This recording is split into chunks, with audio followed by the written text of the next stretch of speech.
Yo, what is good YouTube? Welcome back to my channel. Today I got you guys with another swarm video, but this time I'm gonna be doing a champions tier list.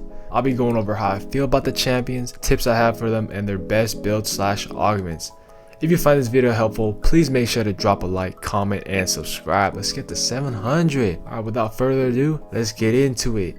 First up, we got Jinx. Now, originally my thoughts on this champ was really bad. I'm talking like she was the worst champ. Thank God they buffed her because she really needed it. But after playing a handful of Jinx on live servers, she feels much better. She has an easier time dealing single target DPS, ramps up her passive much faster, and once you evolve her ability, that thing basically beams down enemies. You just straight 100 to 0 the bosses. She is easily, in my opinion, S tier. Now onto the tips I have for her. These aren't huge tips, but I suggest you turn off auto aim because it's much easier to line up her auto attacks. And if you didn't know this already, her ultimate damage scales off of missing health, so use it on targets when they're low HP. Ramming Runner is probably her best augment because every time she levels up, she gains a stupendous amount of movement speed, which converts to bonus AD, and you can easily cap out around the 700s and the 1000s. Now let's go over the best builds for Jinx. So instead of explaining which weapons I'd go first, I think it's better if I just make a chart and show it to you guys on the screen.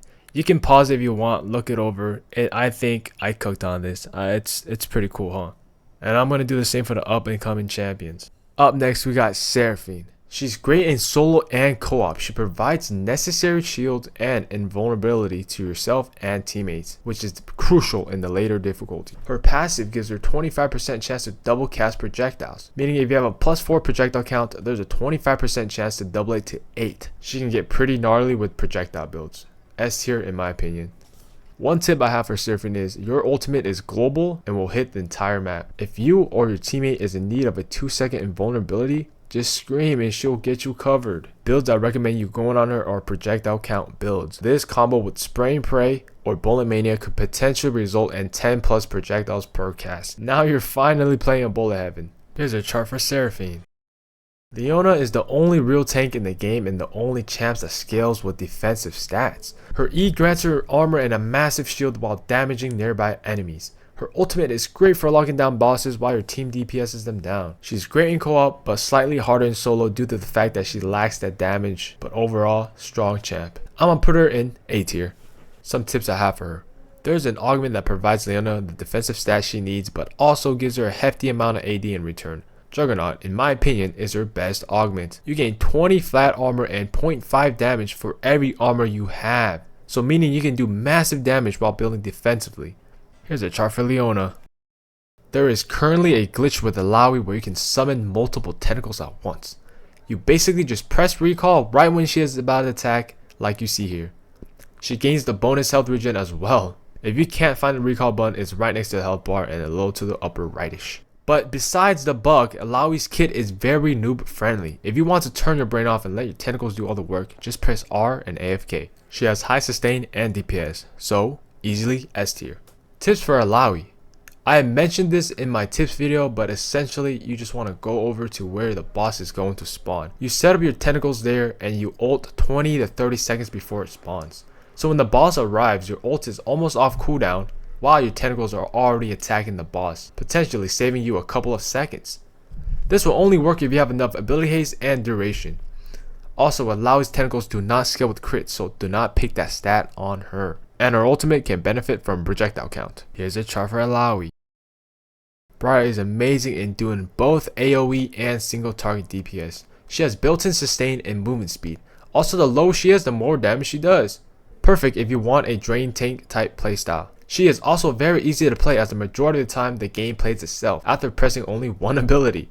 I'm ranking her S tier. Some tips I have for Briar. First up, it's kinda obvious, but for the few that don't know, to maximize damage, use E first then ult, so by the time your ult is over, your E will be back up.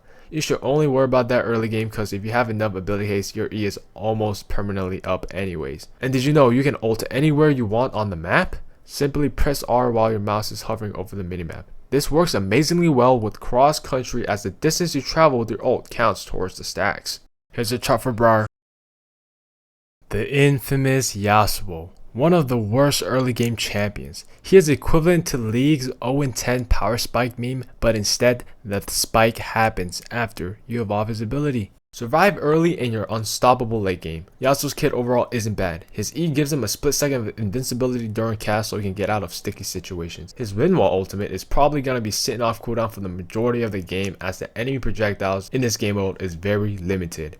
So with that being said, I believe his late game potential outweighs his early game weakness, so I'll place him in low A.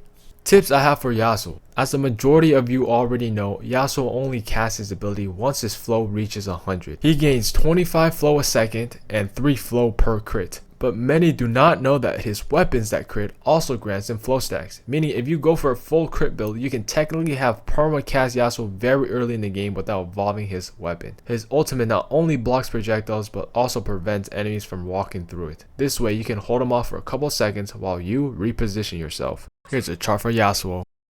I was under the impression that Riven is a terrible champ, because during PvE they nerfed her to the ground, but on live they added a new scaling to her abilities, duration. Now all of her abilities scale with duration stat. Just like Yasuo, Riven will be little difficult to pilot early game as you don't want to run into the mobs and take unnecessary damage. But once you acquire your speed stats, you'll nearly be unkillable, making her one of the best solo carries in the game, and for that I'll be placing her in S tier. For tips on Riven, her main ability does not scale with ability haste. Only movement speed affects the time it takes to cast. You can still take the stat for the weapons, but her main ability won't benefit from it.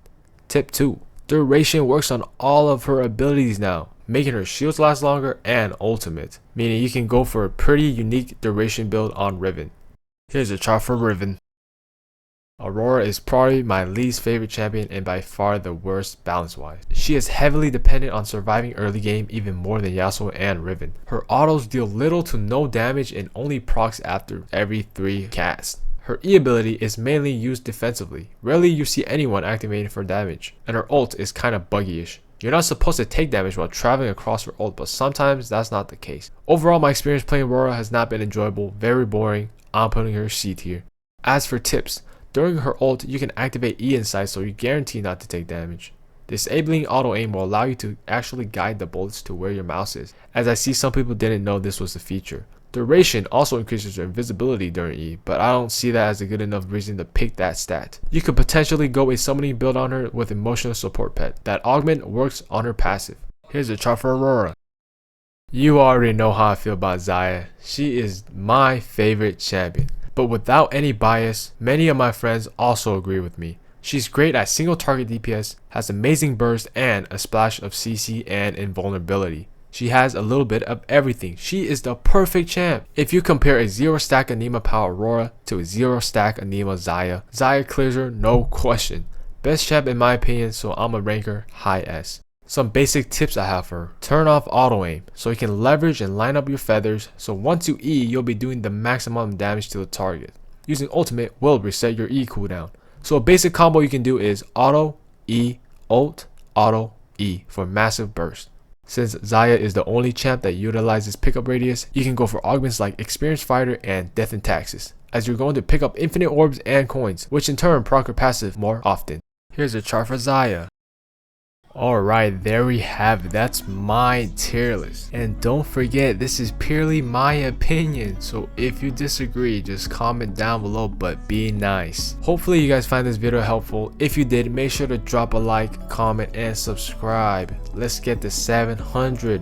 We're so close. Come on, we got this, bro. We got this. I'll be making a couple more Swarm videos before it leaves the game mode rotation, so be on the lookout for that. Turn on your notifications so you don't miss it. Thanks for watching. Until next time, take care. Peace.